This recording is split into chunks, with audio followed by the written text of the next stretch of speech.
Hello everyone, welcome to study IQ. Study IQ के इस video में हम करेंगे वोकैबुलरी का सेट नंबर 19।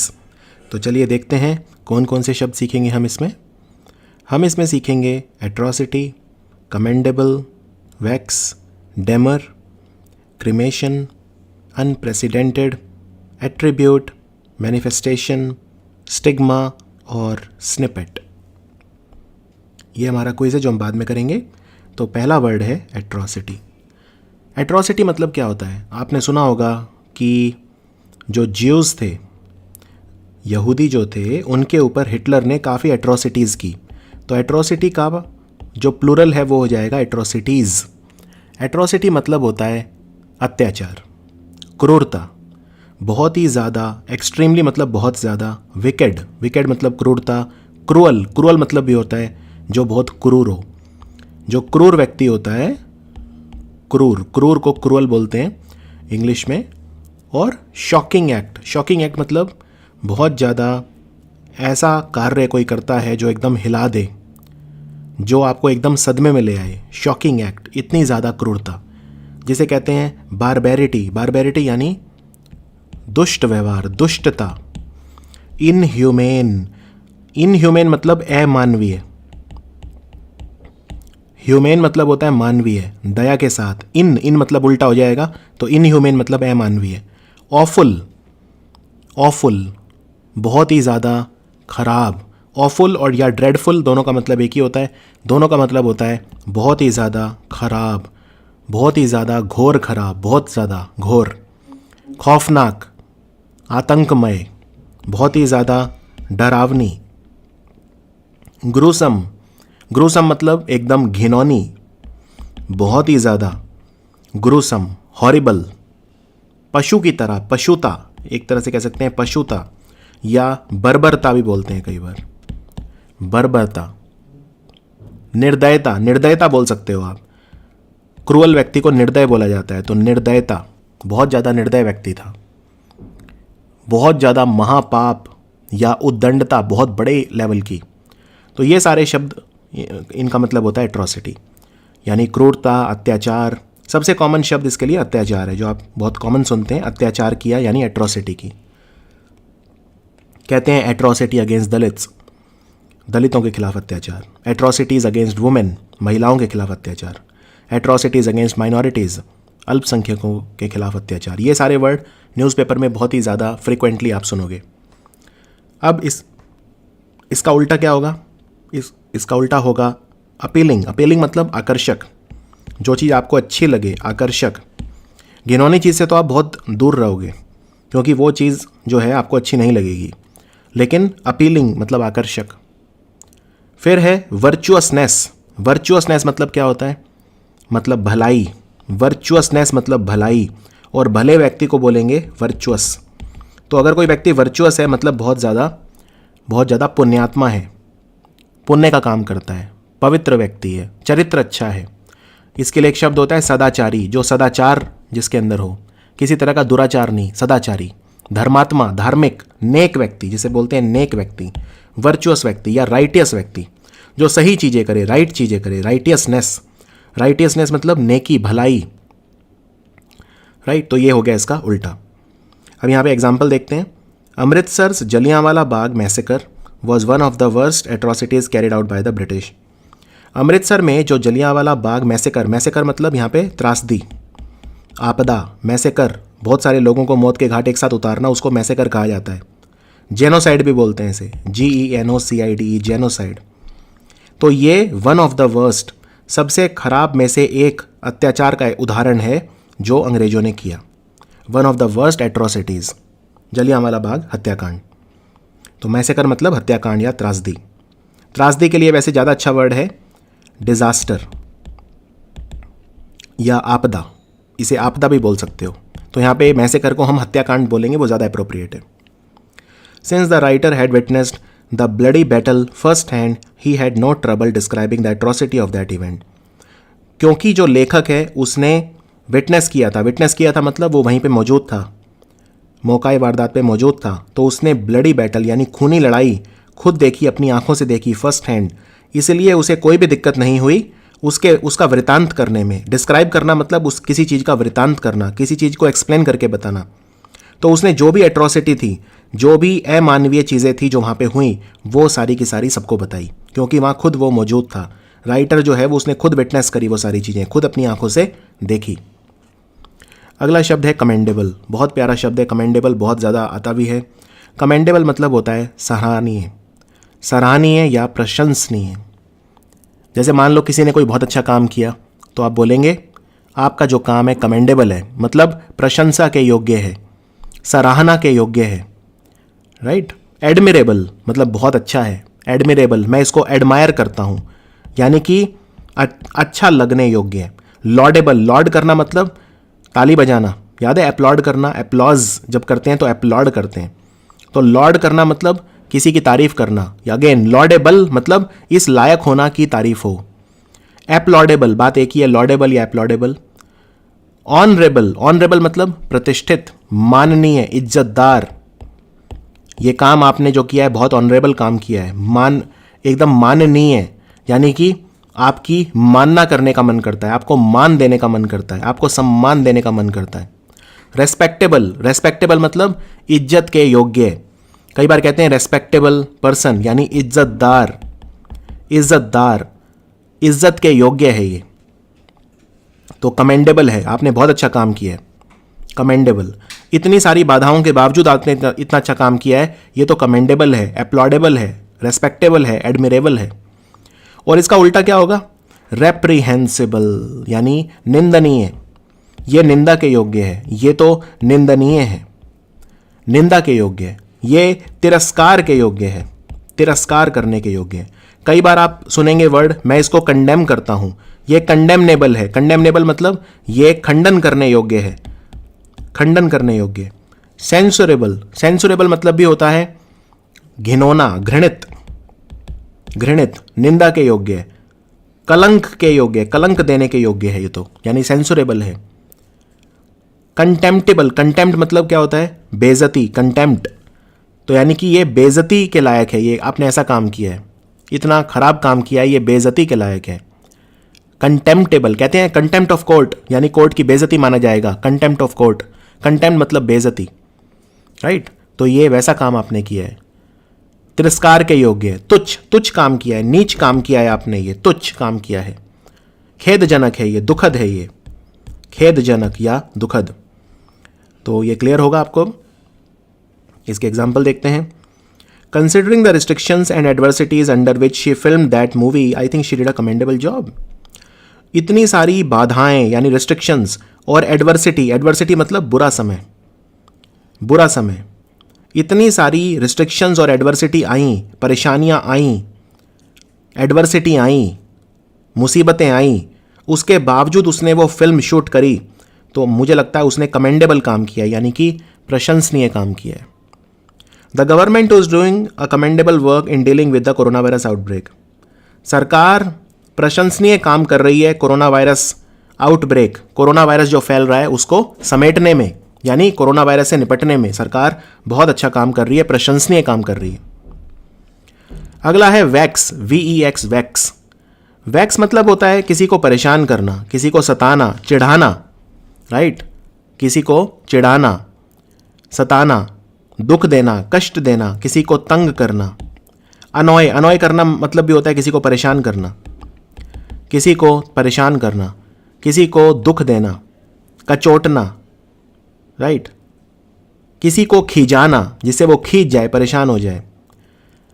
तंग करना, परेशान करना, कष्ट देना, तो इसका मतलब होता है वैक्स।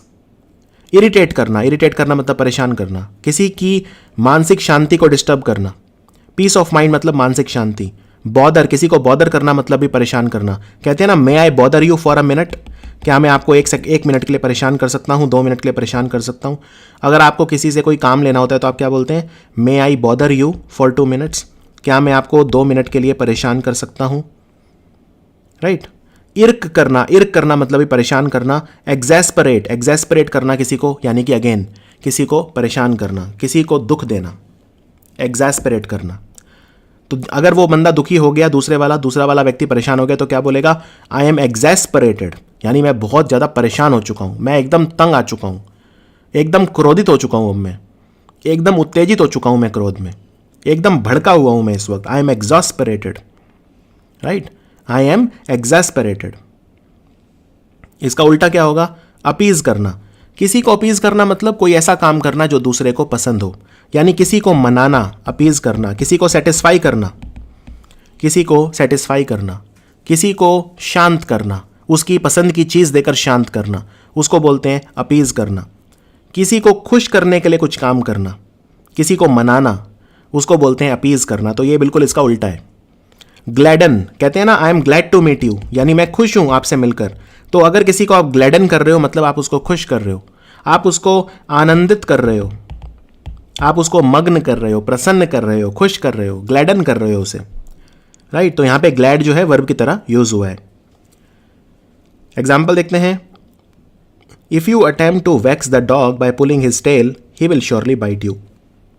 अगर आप कुत्ते को परेशान करोगे, डॉग को परेशान करोगे, कैसे? बाय पुलिंग हिज टेल, उसकी पूंछ को खींचकर, he will surely bite you, तो वो आपको पक्का काट लेगा। He will surely bite you. Just because you are having a bad day do not assume that the entire world is out to vex you.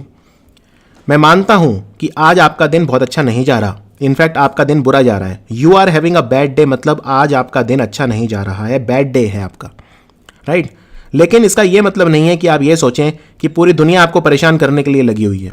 Do not assume यानी ऐसा मत मानिए, ऐसा मत सोचिए कि दैट द एंटायर वर्ल्ड, की पूरी दुनिया is out to vex you. Is out to vex you मतलब कि पूरी दुनिया आपको परेशान करने के लिए निकली हुई है। अगला शब्द है डेमर। डेमर और एक वर्ड होता है डेम्यूर। दोनों मिलते जुलते हैं लेकिन दोनों में फर्क होता है। देखिए, जिसमें ई लगता है यानी कि जो डेम्यूर होता है ये वो व्यक्ति होता है जो शाई होता है, जिसमें कॉन्फिडेंस की कमी होती है, चुपचाप रहने वाला, रेटिसेंट, या कहते हैं ना ये व्यक्ति बहुत रिजर्व टाइप का है, रिजर्व्ड, उसको डेम्यूर बोलते हैं। लेकिन हम यहाँ बात कर रहे हैं वर्ब या नाउन डेमर की। तो डेमर मतलब होता है किसी काम में आप जब अपना एग्रीमेंट नहीं देते, अपनी सहमति नहीं देते, जब आप किसी चीज़ पे आपत्ति जताते हैं, और ये बहुत ही अच्छा शब्द है और बहुत ज़्यादा इस्तेमाल होता है डेमर। तो यानी कि जब आपके मन में शंका होती है और आप उस शंका का निवारण चाहते हैं, आप विरोध करते हैं किसी चीज़ का, उसे बोलते हैं डेमर। यानी डिसेंट, डिसेंट मतलब विरोध करना, डिसेंट मतलब विरोध करना, असहमत होना, ऑब्जेक्ट करना, किसी कहते हैं ना ऑब्जेक्शन, मुझे ऑब्जेक्शन है, यानी मैं इस काम को ऑब्जेक्ट करता हूं, मैं इसको अपनी सहमति नहीं देता। तो असहमत होना, किसी बात पे ऐतराज करना, ऐतराज करना, बात को चुपचाप नहीं मान लेना बल्कि उसको क्वेश्चन करना, प्रश्न चिन्ह लगाना, कॉन्ट्राडिक्ट करना, कॉन्ट्राडिक्ट मतलब उसके उल्टा विचार रखना, कॉन्ट्रा काउंटर करना, यानी उसे किसी चीज को अगर आप कॉन्ट्राडिक्ट कर रहे हैं मतलब आप पूरे तथ्यों के साथ आप उसको नकार रहे हैं। डिफर, डिफर मतलब मेरा मत आपसे अलग है, मैं आपसे डिफर करता हूं, ठीक है, हम दोनों के बीच एक मत नहीं है, मतभेद होना। तो डिसेंट का मतलब मतभेद भी हो सकता है। असहमत होना, विरोध प्रकट करना। मान लो सरकार ने कहा कि भाई ये काम करो, लेकिन आप कहते हैं नहीं, मैं डिसेंट कर रहा हूं, आप आंदोलन कर रहे हैं, आप रिबेल की तरह बिहेव कर रहे हैं, आप आंदोलन कर रहे हैं, सरकार के खिलाफ आप अपना डिसेंट शो कर रहे हैं।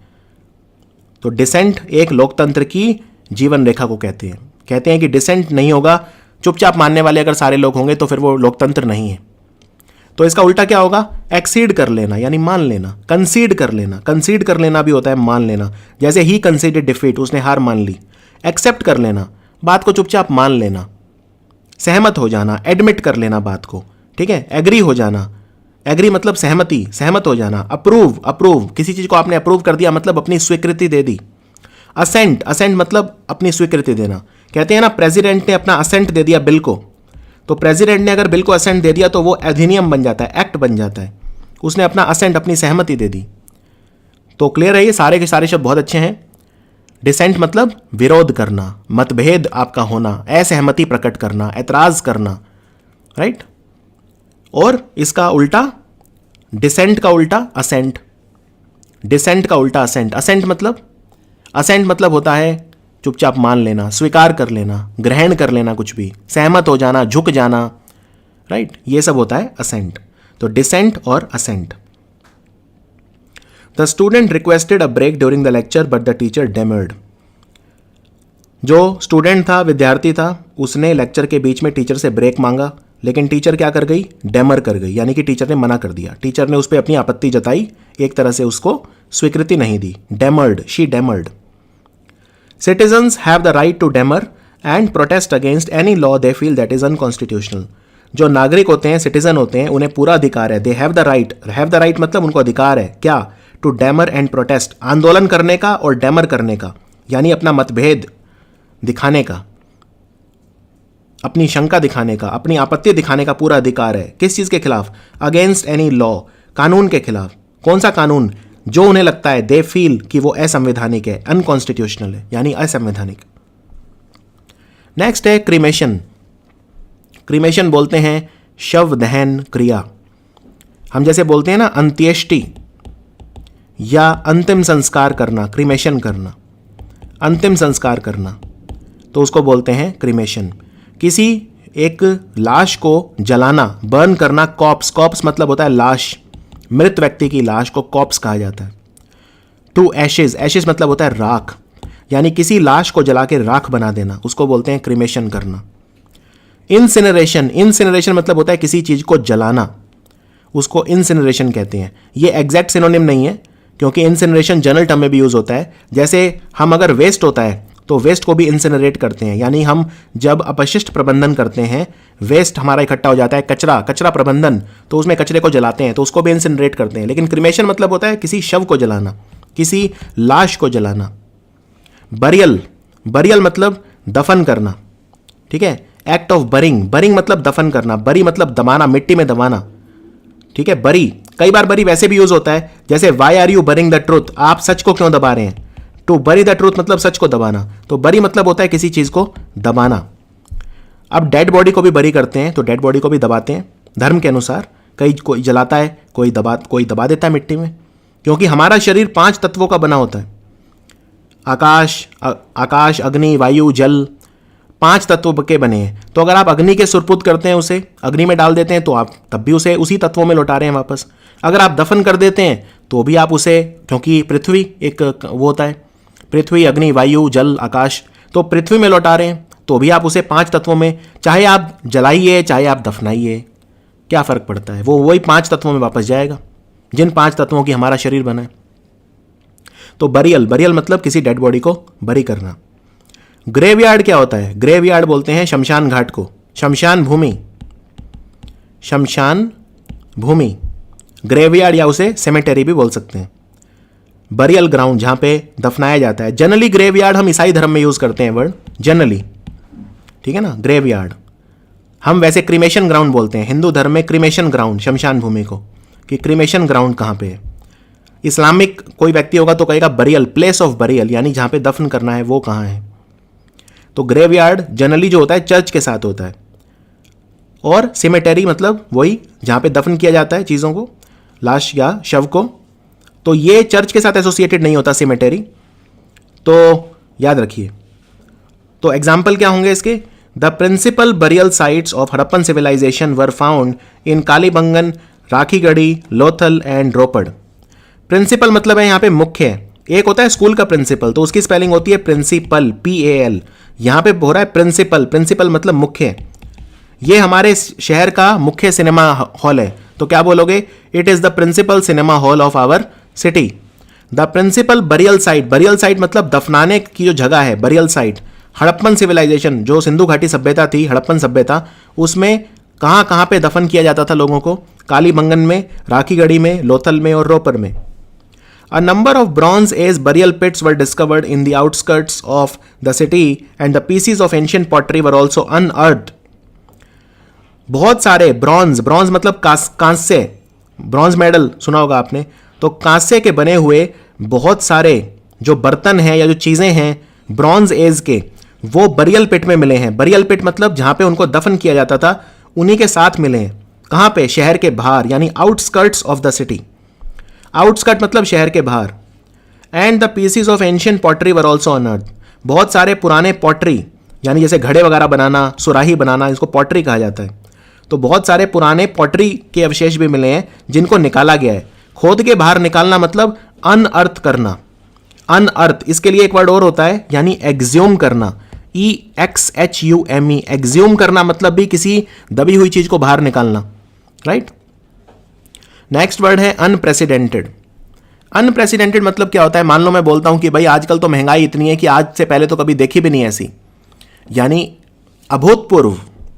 तो अनप्रेसिडेंटेड का मतलब होता है अभूतपूर्व, यानी आज से पहले ऐसा कभी नहीं हुआ। अभूतपूर्व है ये तो अभूतपूर्व है, बेमिसाल, अद्वितीय, राइट। अनमैच्ड, अनमैच्ड मतलब एकदम अनोखा, इसके जैसा कोई दूसरा मैच नहीं है, कोई दूसरी चीज इससे मिलती हुई नहीं है। अनपैरेलल्ड, अनपैरेलल्ड मतलब एकदम अनोखा, एकदम अनुपम। एक्सेप्शनल मतलब ये तो अपवाद है, कितना अच्छा है कि अपवाद है। एक्सेप्शनल परफॉर्मेंस, इतना अच्छा प्रदर्शन कि एकदम एक्सेप्शनल, एकदम अपवाद, राइट। पायनियरिंग, पाथ ब्रेकिंग, यानी एक नया ही जो पथ है वो इसने इजाद किया। लीक नहीं पीटी, जो पहले का पथ है पगडंडी उस पर नहीं चला, अलग ही कुछ किया इसने। असाधारण, एक्सेप्शनल मतलब, पाथ ब्रेकिंग मतलब कुछ असाधारण करना, राइट। असाधारण करना, आश्चर्यजनक करना, अनोखा कुछ करना, अनूठा कुछ करना, अनूठा, अलग एकदम। पथ प्रवर्तक, जो एकदम सबसे आगे चलता है, पायोनियर, जो शुरुआत करता है, जिसके पीछे सब चलते हैं, उसको बोलते हैं पथ प्रवर्तक। तो पथ प्रवर्तक बनिए, अपना अलग पथ चुनिए और पथ बनाइए। पथ पे चलना ही आपका काम नहीं है, पथ बनाना भी आपका काम है। फिर इसका उल्टा क्या होगा? उल्टा होगा जो देखा हुआ है कई बार, यानी फैमिलियर हूं मैं इस चीज से। फैमिलियर मतलब यानी साधारण, सामान्य, राइट, जान पहचान का, जाना पहचाना हुआ, पहले से मैं जानता हूं, फैमिलियर हूं इस चीज से, मैं देखा है कई बार, देखी है चीज, कुछ इसमें अनोखा नहीं है, कुछ नया नहीं है। कन्वेंशनल मतलब पारंपरिक, ट्रेडिशनल मतलब दकियानुसी। पारंपरिक है ये तो हमेशा से ही होता आया है। कन्वेंशनल है एकदम, कन्वेंशनल और ट्रेडिशनल मतलब एक ही होता है, पारंपरिक। हैकेनेड, हैकेनेड मतलब जो हमेशा से होता आया है, घिसा पिटा, मामूली, साधारण, हैकेनेड, घिसा पिटा, वही चीज। क्लीशे, क्लीशे, राइट, कुछ नया ना होना। तो फैमिलियर, फैमिलियर का वो भी होता है कि क्या आप फैमिलियर हैं, यानी क्या आप इस चीज को जानते हैं। तो आप कहेंगे हाँ जानता हूं, ऐसा तो हर बार ही देखते हैं, कुछ नया तो है नहीं, कुछ अनूठा तो है नहीं, कुछ अभूतपूर्व या कुछ ऐसा तो है नहीं, बेमिसाल, कुछ बेजोड़ हो ऐसा तो है नहीं। फैमिलियर हूं मैं इस चीज से, एक्वेंटेड हूं, वेल एक्वेंटेड, किसी चीज से जान पहचान होना यानी एक्वेंटेड। कहते हैं ना, क्या आपका कोई एक्वेंटेंस है इस शहर में, यानी कोई जान पहचान का व्यक्ति है, तो उसको क्या बोलेंगे? एक्वेंटेंस, यानी आपका जान पहचान का व्यक्ति, क्योंकि आप उससे एक्वेंटेड हैं। एक्वेंट होना मतलब किसी को जानना पहचानना, फैमिलियर होना। Example, the internet has erased distances and given people an unprecedented access to each other. आज जो इंटरनेट है उसने दूरियां मिटा दी हैं। इरेज करना मतलब मिटाना, जैसे इरेजर होता है, रबड़ होता है, उसे इरेजर बोलते हैं ना, जिससे मिटाते हैं। तो इरेज, इरेज करने के लिए एक और वर्ड होता है, मिटा देना, एक्सपंज करना, EXPUNGE, एक्सपंज करना भी मतलब मिटा देना। तो जो इंटरनेट है आज उसने दूरियां मिटा दी हैं, इरेज कर दिया डिस्टेंस, और इससे लोगों को एक दूसरे के प्रति अभूतपूर्व एक्सेस मिल गया है। एक्सेस मतलब जब आप किसी चीज तक पहुंच सकें। अगर आप मान लीजिए बिहार में बैठे हैं, तो पहले आप किसी व्यक्ति जो केरल में बैठा है उस तक कैसे पहुंच सकते थे? बहुत कम चांसेस थे। लेकिन आज आप इंटरनेट के माध्यम से दूरियां मिट गई हैं, तो बड़े आसानी से आपको एक्सेस मिल गया है। एक्सेस मतलब पहुंच मिल गई है, राइट, एक रास्ता मिल गया है जिससे आप उस तक पहुंच सकें। Of all the unprecedented swings in financial markets since COVID-19 pandemic broke out, none has been more jaw-dropping than the recent collapse in a key segment of US oil trading. अभी तक बहुत सारी अनप्रेसिडेंटेड चीजें हुई हैं। Swing होना मतलब market swing होना मतलब मार्केट कभी ऊपर जा रही है, कभी नीचे आ रही है, फिर ऊपर फिर नीचे, यानी स्विंग हो रही है बहुत ज़्यादा। तो फाइनेंशियल मार्केट जो है, हमारी शेयर मार्केट है, जब से कोरोना वायरस आया है तब से मार्केट में अभूतपूर्व स्विंग यानी उछाल और जो ढलान है वो देखी जा रही है, राइट। और अब क्या हुआ है? अब जो सबसे ज़्यादा आश्चर्यजनक चीज़ है वो हुई है कि collapse in the key segment US oil trading. जो यूएस ऑयल ट्रेडिंग है वो कोलैप्स हो गई है। तो ये सबसे ज़्यादा जॉ ड्रॉपिंग, जॉ ड्रॉपिंग मतलब एकदम सबसे ज़्यादा हिला देने वाली, सबसे ज़्यादा आश्चर्यजनक चीज़, जॉ ड्रॉपिंग।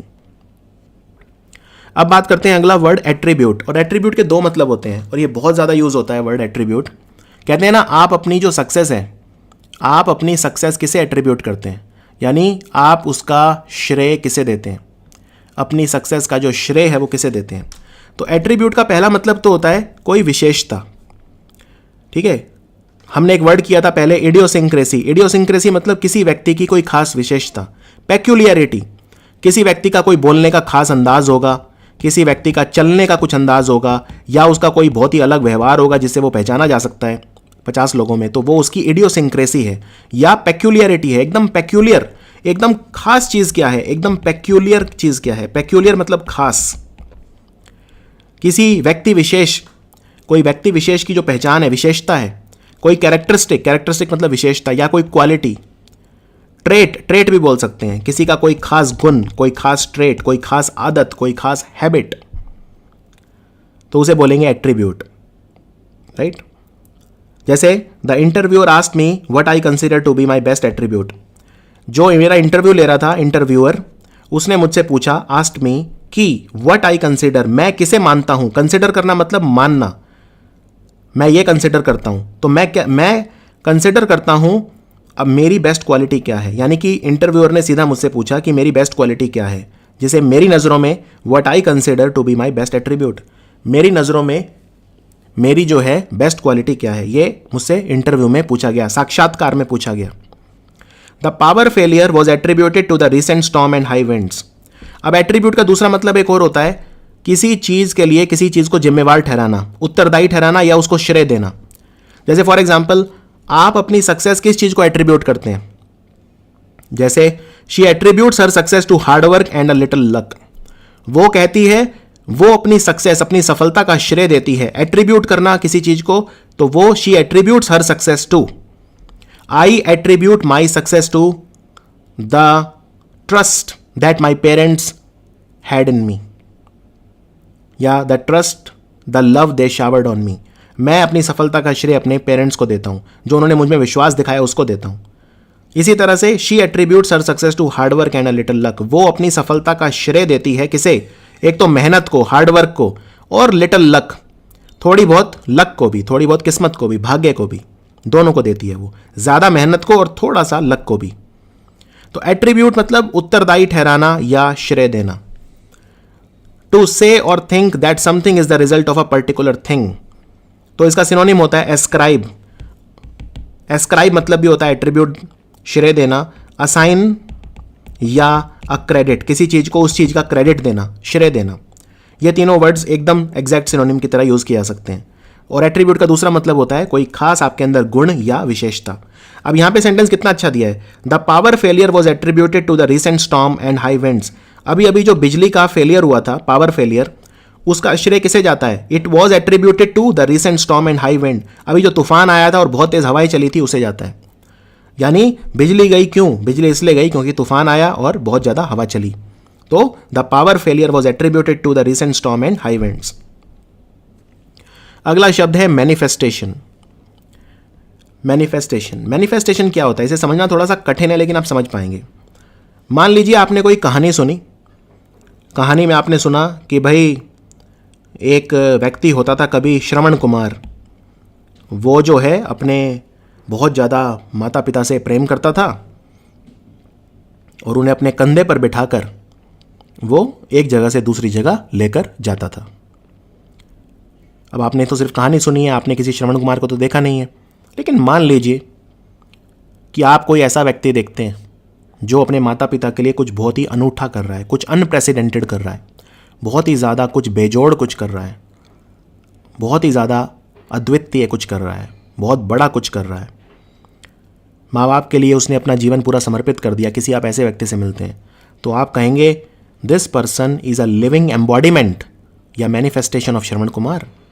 यानी ये एक जीता जागता उदाहरण है, लिविंग एम्बॉडीमेंट। एम्बॉडीमेंट मतलब उदाहरण, यानी जो कोई विचार था या जो कहानी थी उसको जीवित कर देखा मैंने। तो एम्बॉडीमेंट मतलब बॉडी, बॉडी मतलब शरीर। किसी विचार को मैंने शरीर में देखा, राइट। तो इसको मैनिफेस्टेशन भी बोल सकते हैं, प्रदर्शन या प्रत्यक्षीकरण। कोई इनटेंजिबल चीज, इनटेंजिबल मतलब जो एक विचार होता है जिसे छुआ नहीं जा सकता, कोई विचार, उस विचार को मैंने किसी व्यक्ति में देखा, जीता जागता उदाहरण है वो उस चीज का। He is a living embodiment, ये वर्ड यूज करते हैं, लिविंग, जीता जागता उदाहरण यानी लिविंग एम्बॉडीमेंट, वो लिविंग एम्बॉडीमेंट है इस चीज का। दया, मैंने एक ऐसा व्यक्ति मेरे मोहल्ले में रहता है, मेरे नेबरहुड में रहता है, जो एक लिविंग एम्बॉडीमेंट है दया का, इतना दयालु है, राइट। तो मैनिफेस्ट का मतलब होता है जब आप किसी गुण को किसी व्यक्ति में देखते हैं। और मैनिफेस्ट का एक मतलब और भी होता है जब आप कोई चीज करके दिखाते हैं, यानी उसका प्रदर्शन करते हैं, डिस्प्ले करते हैं। डिस्प्ले मतलब अगेन किसी चीज को दिखाना, किसी चीज को दिखाना, अभिव्यक्ति, मैनिफेस्ट करना, प्रचार करना, प्रदर्शन करना, जाहिर करना, मैनिफेस्ट करना, राइट। आप अपनी भावनाएं मैनिफेस्ट कर रहे हैं, भावनाएं दिखा रहे हैं। डेमोन्स्ट्रेट करना, यहां पे लिखा है डेमोन्स्ट्रेशन। डेमोन्स्ट्रेशन मतलब क्या होता है? एक तो डेमोन्स्ट्रेशन का मतलब होता है जुलूस, जुलूस निकलना। जैसे मेरे घर के पास से एक डेमोन्स्ट्रेशन गई अभी अभी, तो वो नाउन की तरह यूज होगा कि मेरे घर के पास से जुलूस निकला, मेरे घर के पास से एक डेमोन्स्ट्रेशन निकाली उन्होंने। लेकिन एक होता है डेमोन्स्ट्रेट करना, यानी किसी चीज को करके दिखाना, डेमोन्स्ट्रेट करना, जाहिर करना, किसी चीज का प्रमाण देना, राइट। एक वैज्ञानिक प्रयोगशाला में क्या होता है, आप क्या करते हो? आप वैज्ञानिक प्रयोगशाला में आप उसको डेमोन्स्ट्रेट करके दिखाते हो। कई बार क्वेश्चन की शुरुआत भी ऐसे होती है, डेमोन्स्ट्रेट विद एग्जाम्पल, यानी हमें प्रूव करके दिखाइए एग्जाम्पल के साथ, उदाहरण के साथ, हमें उदाहरण दीजिए, इसके प्रमाण दीजिए हमें, यानी प्रमाणीकरण करना, डेमोन्स्ट्रेशन, राइट। एम्बॉडीमेंट, एम्बॉडीमेंट मतलब अवतार, जीता जागता उदाहरण, जीता जागता अवतार है ये तो, श्रवण कुमार का अवतार है ये तो, राइट। मैंने ऐसा व्यक्ति देखा, श्रवण कुमार का अवतार है, श्रवण कुमार की अभिव्यक्ति है ये, श्रवण कुमार का जो विचार सुनते आए थे उसको मैंने देखा। एक्सटर्नलाइज मतलब वही है, कुछ करके दिखाना, जाहिर करके दिखाना, प्रकट करके दिखाना, सबूत, किसी चीज को सिद्ध करके दिखाना, मैनिफेस्ट करके दिखाना, वाह, सिद्ध करना, राइट। इसका उल्टा क्या होगा? अब या तो आप किसी चीज को दिखाओगे, किसी चीज को बाहर लाओगे, या उसको छुपा दोगे। श्राउड, श्राउड मतलब अगेन श्राउडिंग करना, मतलब किसी चीज को कफन में डाल देना, पर्दे में डाल देना। एक आपने वर्ड सुना होगा shroud of Turin. Shroud of Turin क्या होता है? इटली में एक जगह है ट्यूरिन, तो जब ईसा मसीहा भगवान मरे थे, उनको क्रूज जो बोलते हैं, जिसे क्रॉस बोलते हैं, उस पे से उतारा गया, तो उसके बाद उनके ऊपर एक श्राउड यानी एक कफन डाल दिया गया था। तो अगर आप किसी चीज को श्राउड, और वो कफन रखा हुआ है ट्यूरिन में, इटली के ट्यूरिन शहर में, तो श्राउडिंग करना मतलब क्या होता है? श्राउडिंग करना मतलब किसी चीज को लपेट देना, किसी चीज को ढक देना, किसी चीज को कफन में लपेट देना, पर्दा कर देना, श्राउडिंग कर देना। कंसीलमेंट, छुपाना, कंसील करना, किसी चीज की आइडेंटिटी को छुपाना, कंसीलमेंट। वीलिंग, वील मतलब होता है नकाब, तो वीलिंग मतलब अगेन नकाब में डाल देना, छुपा देना। तो ये हो गया इसका उल्टा। The journalist claimed that the rise in unemployment was just a further manifestation of the governments incompetence. जो पत्रकार है उसने ये क्लेम किया, ये कहा कि जो बेरोजगारी बढ़ रही है, अनएम्प्लॉयमेंट बढ़ रही है, वो क्यों बढ़ रही है? वो सरकार की इनकॉम्पिटेंस। इनकॉम्पिटेंस मतलब क्या होता है? अक्षमता, अयोग्यता, असमर्थता। जब उतनी कुशलता नहीं होती, तो सरकार जो है एकदम अक्षम है, अयोग्य है, असमर्थ है, तो उसी की असमर्थता का ही मैनिफेस्टेशन है। यानी कि ये जो बेरोजगारी बढ़ रही है, सरकार की अक्षमता को ही दिखा रही है, मैनिफेस्ट कर रही है, उसी का प्रदर्शन कर रही है, यानी उसी को प्रूव कर रही है ये, और कुछ नहीं है। I have never experienced a physical manifestation of a spirit. Spirit मतलब होता है आत्मा, कई बार प्रेत आत्मा, भूत। मैंने कभी भी किसी भूत प्रेत को नहीं देखा है, यानी मैंने उसका फिजिकल मैनिफेस्टेशन नहीं देखा है। कभी मैंने कोई ऐसा शरीर नहीं देखा है जिसमें मुझे कोई आत्मा का फिजिकल मैनिफेस्टेशन नजर आए। इतना सुनते हैं कि आत्माएं होती हैं, ये होता है, पर मैंने कभी नहीं देखा है। मैंने एटलीस्ट किसी आत्मा को शरीर रूप में कभी नहीं देखा है। अगला शब्द है स्टिग्मा। स्टिग्मा मतलब क्या होता है? स्टिग्मा मतलब होता है कलंक। कलंक यानी एक वर्ड आपने को मैंने बताया था, टार्निश। टार्निश कर देना, कलंकित कर देना, धब्बा लगा देना किसी के ऊपर, अब धब्बा आप किसी शर्ट पे भी लगा सकते हो या किसी की रेपुटेशन पे भी लगा सकते हो। तो स्टिग्मा मतलब a mark of disgrace. Disgrace मतलब जब सम्मान चला जाता है तो उसे डिसग्रेस बोलते हैं, ठीक है ना। जब व्यक्ति अपना खुद का ही अपमान कराता है, अपनी रेपुटेशन खराब कर लेता है, टार्निश कर लेता है। ब्लॉट, ब्लॉट मतलब धब्बा। टेंट, टेंट मतलब भी धब्बा। टेंटेड इमेज है, वो नेता जो है उसकी टेंटेड इमेज है, यानी कैसी इमेज है, दागदार है, वो दागी है, उसकी इमेज कैसी है, दागी। स्टेन, स्टेन मतलब भी होता है दागदार। स्कार, स्कार मतलब भी होता है, स्कार वैसे उसको बोलते हैं जो आपके चोट लग जाती है तो बाद में स्कार बन जाता है, शरीर के ऊपर कोई निशान रह जाता है, यानी वो आपकी पुरानी करतूत का निशान, यानी वही दागदार। ब्लेमिश, ब्लेमिश मतलब भी होता है दाग लगाना, राइट। ब्लेमिश मतलब भी होता है दाग लगाना।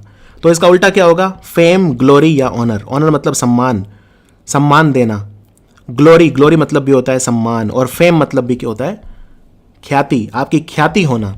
तो या तो आपकी इमेज के ऊपर स्टिग्मा लग जाएगा, दाग लग जाएगा, कलंक लग जाएगा, या आपको फेम मिलेगा, ख्याति मिलेगी, प्रसिद्धि मिलेगी, आपको प्रतिष्ठा मिलेगी, आपको यश मिलेगा, आपको ग्लोरी यानी शोहरत मिलेगी आपको, राइट। आपकी कीर्ति होगी बहुत ज्यादा। आपकी कीर्ति, कहते हैं ना, आपकी कीर्ति तीनों लोकों में हो, आपका नाम होगा, आप नामवर हो जाएंगे, यानी फेम मिलेगा आपको, ऑनर मिलेगा, सम्मान मिलेगा, प्रतिष्ठा मिलेगी आपको। 10 लोग पूछेंगे आपको ग्लोरी, या स्टेन हो जाओगे, स्कार हो जाओगे, टेंट हो जाओगे, ब्लॉट हो जाओगे, या ब्लेमिश हो जाओगे। मान लो मुझे कहना हो कि वो ईमानदार आदमी है, तो मैं क्या कहूंगा, भाई उसकी इमेज तो एकदम अनब्लेमिश्ड है, अनब्लेमिश। अब ब्लेमिश मतलब होता है दागी, अन मतलब उल्टा, तो अनब्लेमिश्ड मतलब एकदम क्लीन है, एकदम ईमानदार, दाग रहित, अनब्लेमिश्ड इमेज है। तो इस तरह से जब आप जितना ज़्यादा आप इंग्लिश पढ़ेंगे उतना ज़्यादा आपको पता चलेगा कि शब्द का इस्तेमाल कैसे करते हैं, राइट। वरना आप शब्द सीख तो जाएंगे लेकिन इस्तेमाल करना नहीं आएगा, क्योंकि वरना आप वोकैबुलरी को रटना शुरू कर देंगे। इसीलिए खुद से सेंटेंस मत बनाइए, पढ़िए जितना ज़्यादा हो सके। अब आपके मान लीजिए कल शर्ट के ऊपर कोई दाग लग गया, तो आप क्या बोलेंगे कि there is a blemish on my shirt? नहीं, ऐसे नहीं बोल सकते आप ये बोलेंगे there is a stigma on my shirt? बिल्कुल नहीं। स्टिग्मा शर्ट के सेंस में यूज होता ही नहीं है, ये तो रेपुटेशन के सेंस में यूज होता है, या जब हम किसी चीज को कलंकित मान लेते हैं। जैसे कहते हैं अखबार में, अभी मैंने पढ़ा कि अभी मेंस्ट्रुएशन डे था कुछ दिन पहले, वर्ल्ड मेंस्ट्रुएशन अवेयरनेस डे। तो मेंस्ट्रुएशन यानी मासिक धर्म जो होता है महिलाओं में, उससे रिलेटेड समाज में जितने भी स्टिग्मा है हमें उनको खत्म करना है, यानी मासिक धर्म के बारे में बात होनी चाहिए, ये कोई कलंक नहीं है। तो जो स्टिग्मा है मेंस्ट्रुएशन का, मासिक धर्म का, हमें उसे समाज से खत्म करना है। स्टिग्मा एसोसिएटेड विद लेप्रेसी हमें खत्म करना है। जिन लोगों को कुष्ठ रोग हो जाता है, लेप्रेसी हो जाता है, उससे जुड़ा हुआ जो स्टिग्मा है, कलंक है, हमें खत्म करना है। उस सेंस में यूज होता है स्टिग्मा। तो जब आप इंग्लिश जितना ज़्यादा अखबार पढ़ेंगे, जितना ज़्यादा आप न्यूज़ पढ़ेंगे इंग्लिश में, जितना ज़्यादा चैनल इंग्लिश में देखेंगे, इंग्लिश मूवीज़ देखेंगे, आपको शब्दों का इस्तेमाल करना आएगा, वो ज़्यादा ज़रूरी है। सिर्फ शब्द रट के आप इंग्लिश नहीं सीख सकते। ये शब्द की को मैं आपको क्लियर कर रहा हूँ, शब्द क्लियर कर रहा हूँ, लेकिन ये पहला स्टेप है। दूसरा स्टेप आपको खुद करना है, और वो है पढ़ना है, अखबार पढ़ना है। जब आप अखबार में यही सब शब्द देखेंगे तो मज़ा आएगा। असली मज़ा उस दिन आएगा, सिर्फ ये वीडियो देखकर मज़ा नहीं आएगा। एक्सप्लेनेशन की क्वालिटी है, ठीक है, आपने सीखा, शब्द समझा अच्छे से, लेकिन उसके बाद अगला स्टेप आपका है। एग्जाम्पल देखते हैं। People are often afraid to admit that they have a mental illness because of the stigma attach to the psychiatric disorder. जो चीज़ मैंने अभी कही, लोग मेंटल इलनेस यानी दिमागी रोगों की बात ही नहीं करते हैं। क्यों? क्योंकि समाज में उसको लेके बहुत ज़्यादा स्टिग्मा है। अगर आप किसी को कहेंगे कि मैं साइकेट्रिस्ट के पास जा रहा हूं, तो लोग कहेंगे अरे तू तो पागल है, वहां तो पागल लोग जाते हैं। ऐसा नहीं है। इसीलिए डिप्रेशन का आदमी अंदर ही अंदर घुटता रहता है, वो किसी को कह नहीं पाता, लोग सोचेंगे पागल है। अवसाद का जो व्यक्ति होता है वो किसी को कह नहीं पाता, अंदर ही अंदर वो घुटता रहता है, अंदर ही अंदर तनाव लेता रहता है, तनाव बढ़ जाता है एक सीमा से ज़्यादा, तब वो सुसाइड कर लेता है। तो हमें समाज में जो भी स्टिग्मा है उनको हटाना है। In many countries there is still a strong social stigma attach to homosexuality. कई देशों में जो होमोसेक्सुअल यानी समलैंगिक लोग हैं वो खुल के सामने नहीं आते। क्यों? समाज में मजाक उड़ेगा, क्योंकि समाज में तो वो कलंक है, स्टिग्मा एसोसिएटेड है।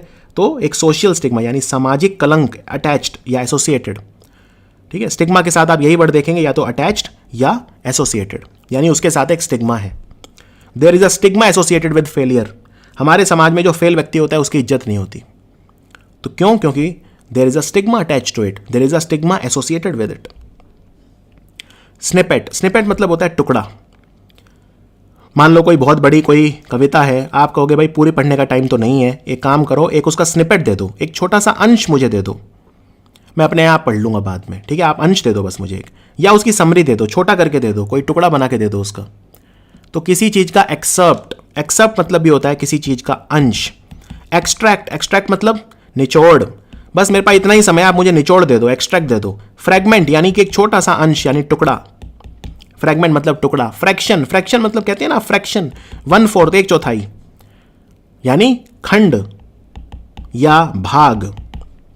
मॉडिकम, मॉडिकम मतलब भी होता है अल्प, अल्प मतलब कम, थोड़ा, नाम मात्र, थोड़ी मात्रा में, मॉडिकम. और इसका उल्टा क्या होगा? अनअब्रिज्ड. अनअब्रिज मतलब, अब्रिज करना मतलब किसी चीज को छोटा करना, और अन मतलब उल्टा यानी कि बिल्कुल विस्तार से. तो अनअब्रिज मतलब हो गया विस्तार से. मुझे पूरा विस्तार से दो, पूरी की पूरी मुझे वो दो, एकदम पूरी पोएम चाहिए, पूरी की पूरी मुझे न्यूज़ चाहिए, पूरी कहानी चाहिए, पूरी किताब चाहिए. मुझे सिर्फ निचोड़ से काम नहीं चलेगा, मुझे तो पूरी किताब पढ़नी है. सिर्फ खंड मत दो मुझे, पूरा अध्याय, पूरा सब कुछ, पूरी किताब दो मुझे, सिर्फ एक अध्याय मत दो. तो एक्सर्प्ट बहुत ज़्यादा यूज होता है, एक्सर्प्ट, एक्सट्रैक्ट, फ्रैगमेंट इत्यादि. एग्जाम्पल देखते हैं. Usually I don't have much time to sit and watch the whole game, but I do watch snippets during breaks. मेरे पास जनरली इतना समय तो नहीं होता कि मैं बैठ के पूरा गेम देखूं. I don't have much time to sit and watch the whole game, लेकिन मैं स्निपेट देख लेता हूं कभी कभी ब्रेक में, यानी हाईलाइट देख लेता हूं, टुकड़े देख लेता हूं मैच के थोड़े छोटे छोटे बीच बीच में ब्रेक्स में. Posting a snippet of the story on the website allows the reader some insight into the author's work. जब आप अपनी वेबसाइट पे कोई स्टोरी डालते हैं बहुत लंबी, तो ये अच्छा होगा उसका एक टुकड़ा भी डाल दें, स्निपेट डाल दें. उससे क्या होगा, जो रीडर होगा, जो पढ़ने वाला व्यक्ति होगा, उसे इंसाइट मिल जाएगा, उसे पता चल जाएगा कि ऑथर का वर्क जो है, यानी जो कहानी है बड़ी, उसके अंदर क्या है. तो वो इंटरेस्टेड होगा तो फिर पढ़ लेगा, नहीं तो फिर वो छोड़ देगा. लेकिन उसका स्निपेट होना ज़रूरी है, उसका एक छोटा सा अंश वहाँ पर होना ज़रूरी है. चलिए अब हम करते हैं हमारा paragraph. It is vexing to read the reports about people demurring to the burial और even cremation of persons in their locality who pass away because of corona virus infection. आजकल ये देखा जा रहा है कि जो लोग हैं, अगर कोई कोरोना से किसी की मृत्यु हुई है तो उसको दफनाने भी नहीं दे रहे अपनी लोकेलिटी में, उसके दफन में या उसके अंतिम संस्कार में बाधा डाल रहे हैं. तो ये बहुत ज़्यादा दुखद है, यानी इट इज़ वैक्सिंग, ये बहुत अनोइंग है, गुस्सा दिलाने वाला है, ये वैक्सिंग है, काफ़ी इरिटेटिंग है, काफ़ी मुझे इरिटेशन हो रही है इस चीज़ से, काफ़ी मैं दुख हो रहा हूँ, काफ़ी परेशान हो रहा हूँ इस चीज़ को पढ़ के. मैं परेशान क्यों हो रहा हूँ, दुखी क्यों हो रहा हूँ? टू रीड द रिपोर्ट, ये रिपोर्ट पढ़ के, की अबाउट पीपल, लोगों के बारे में. क्या कर रहे हैं लोग? पीपल डेमरिंग, डेमरिंग मतलब किसी चीज़ में ऑब्जेक्ट करना, अपनी असहमति दिखाना. लोग किस चीज़ में अपनी असहमति दिखा रहे हैं, किस चीज़ में लोग एग्री नहीं कर रहे हैं, डैमर कर रहे हैं? टू द बरियल, दफनाने, और इवन क्रीमेशन या अंतिम संस्कार में, किसके? Of persons in their locality, अपनी मोहल्ले के उन लोगों के, हु पास अवे, जो मर जाते हैं. पास अवे मतलब मर जाना, because of corona virus infection, जो कोरोना वायरस के कारण मर जा रहे हैं. एब्यूज, वायलेंस और boycott is a common situation that a doctor has to face in his professional life. एक डॉक्टर जो है वो एब्यूज यानी उत्पीड़न, वायलेंस यानी हिंसा, या बायकॉट यानी सामाजिक बहिष्कार झेलता है कई बार. इस तरह की परिस्थितियां, ये आम परिस्थितियां हैं जो एक डॉक्टर को अपनी प्रोफेशनल लाइफ में झेलनी पड़ती हैं. Despite doing a highly commendable work, the level of atrocities against the doctors increases multiple times when an unprecedented situation such as pandemic occurs. Doctor इतना कमेंडेबल काम करते हैं, प्रशंसनीय काम करते हैं, उसके बावजूद, डेस्पाइट मतलब बावजूद, despite doing a highly commendable work, doctors इतना कमेंडेबल काम करते हैं, प्रशंसनीय काम करते हैं, उसके बावजूद द लेवल ऑफ एट्रोसिटी, जो एट्रोसिटी या अत्याचार, जो क्रूरता का जो स्तर है, लेवल है डॉक्टर्स के खिलाफ, वो बढ़ता जाता है. मल्टीपल टाइम, कई गुना बढ़ जाता है, मल्टीपल टाइम्स. कब? व्हेन, जब, एन अनप्रेसिडेंटेड सिचुएशन, जब कोई अनोखी परिस्थिति आ जाती है, जैसे पेंडेमिक, जैसे कोरोना वायरस आया हुआ है. These instances can be attributed to the underlying and deep-rooted stigma present in the certain section of our society, and these stigma manifest in various ways against doctor. ये जो instances हैं, यानी ये जो news हैं, या ये जो instances मतलब सिचुएशन, ये परिस्थितियाँ, या ये जो हुआ है, ये इसलिए होता है, जो हुआ है या जो डॉक्टर्स के खिलाफ ये होता है, ये जो इंस्टेंसेस होते हैं, ये क्यों होते हैं? ये एट्रीब्यूटेड यानी इनका श्रेय जाता है, ये इसलिए होते हैं, it can be attributed to, इसका कारण यह है, एट्रीब्यूट मतलब किसी चीज़ का कारण होना, किसी चीज़ को उस चीज़ का श्रेय जाना, to the underlying and deep rooted stigma in a certain section of our society. Certain section of the society मतलब हमारे समाज के कुछ हिस्से में अंडरलाइंग बहुत गहरी छुपी हुई और डीप रूटेड यानी बहुत ज़्यादा जिसने अपनी जड़ें पसार रखी हैं, ऐसे स्टिग्मा प्रेजेंट हैं डॉक्टर्स के खिलाफ। यानी डॉक्टर्स के खिलाफ बहुत ज़्यादा लोगों में नकारात्मकता छुपी हुई है, डॉक्टर्स के खिलाफ एक पूर्वाग्रह छुपा हुआ है, डॉक्टर्स को लोग जज बहुत ज़्यादा करते हैं, पूर्वाग्रह रखते हैं उनके खिलाफ कि डॉक्टर तो होते ही चोर हैं, डॉक्टर तो होते ही चोर हैं। तो क्या होता है, ये डीप रूटेड और इनकी जड़ें बहुत गहरी हैं। डीप रूटेड मतलब जिसकी जड़ें बहुत गहरी हैं, तो इस वजह से ये डॉक्टर्स के खिलाफ हिंसा देखने को मिलती है। और फिर ये जो स्टिग्मा है, ये जो डॉक्टर्स के खिलाफ जो लोगों ने विचार बना रखे होते हैं, स्टिग्मा, कलंक जो उनके मन में होते हैं, जो धब्बा, जो इमेज डॉक्टर्स की होती है, वो अपने आप को मैनिफेस्ट करती है फिर कई रूप में। जैसे डॉक्टर की लोग पिटाई करते हैं, डॉक्टर की जान ले लेते हैं कई बार, तो ये उसी का एक नतीजा है कि जो लोगों के मन में डॉक्टर्स के प्रति घृणा या जो एक वो होता है बहुत डीप रूटेड होता है। और ये जो ऊपर का स्निपेट है, ये जो स्निपेट मैंने लिया है, ये द हिंदू से लिया है, तो यहाँ पे स्निपेट वर्ड को मुझे डालना था। चलिए अब हम करते हैं, ये हमारा वीडियो था आज का। अब हम करते हैं 5 क्वेश्चन। वैक्स का उल्टा बताना है। वैक्स मतलब किसी को परेशान करना, तो इर्क मतलब भी वही होता है, एग्जैस्परेट भी वही होता है, बॉदर भी वही होता है, ग्लैडर मतलब किसी को खुश करना, तो आंसर हो गया सी। एप्लॉडेबल का सिमिलर मीनिंग बताना है। एप्लॉडेबल मतलब किसी की प्रशंसा करना, तो इसका सिमिलर हो गया कमेंडेबल, यानी प्रशंसनीय या कोई अच्छा काम किया हो तो सराहना के योग्य। मैनिफेस्टेशन का उल्टा बताना है। मैनिफेस्टेशन का उल्टा, ठीक है, मैनिफेस्ट मतलब कोई चीज़ दिखाना, इसका उल्टा होगा कुछ चीज़ छुपाना यानी श्राउडिंग करना, तो श्राउडिंग मतलब किसी चीज़ को छुपाना, लपेटना, वो सब। एट्रोसिटी मतलब अत्याचार, इसका उल्टा होगा वर्चुअसनेस यानी कि दया, वर्चुअसनेस, जो सही काम करना वो करना, वर्चुअस होना, राइट। सदाचार, अत्याचार का उल्टा होता है सदाचार, तो वर्चुअसनेस मतलब सदाचार। अनप्रेसिडेंटेड का सिनोनिम, अनप्रेसिडेंटेड मतलब एकदम अनोखा, अनुपम, अद्वितीय, बेजोड़, तो इसका उल्टा क्या होगा? उल्टा होगा, अब यहाँ पे देखिए 2 वर्ड हैं, नोबेल और नोबल। पहली बात तो ये जो नोबेल है ये तो हटाई दो, ये मतलब नोबेल प्राइज़ वाला, ये तो किसी व्यक्ति का नाम था नोबेल, और नोबेल मतलब होता है दया वाला, तो ये कोई मतलब यहाँ पे नहीं है। फिर नोवल मतलब नया, तो अनप्रेसिडेंटेड नई चीज़ भी हो सकती है। और नेवल मतलब नेवी से रिलेटेड जो होता है, नेवल यानी नौसेना से रिलेटेड, तो यहाँ पे नया हो गया एक तरह से नया। अनप्रेसिडेंटेड मतलब अनोखा, नोवल मतलब हो गया नया, तो नया मतलब एकदम नया है यानी कुछ घिसा पिटा नहीं है, एक तरह से अनोखा ही है, ऐसा पहले नहीं देखा, तो इसमें सबसे अच्छा हो गया ऑप्शन ए। तो बस यही था हमारा जो वीडियो है, वीडियो नंबर 19। बहुत जल्दी मिलेंगे वीडियो नंबर 20 में। देखते रहिए study IQ। Thank you so much.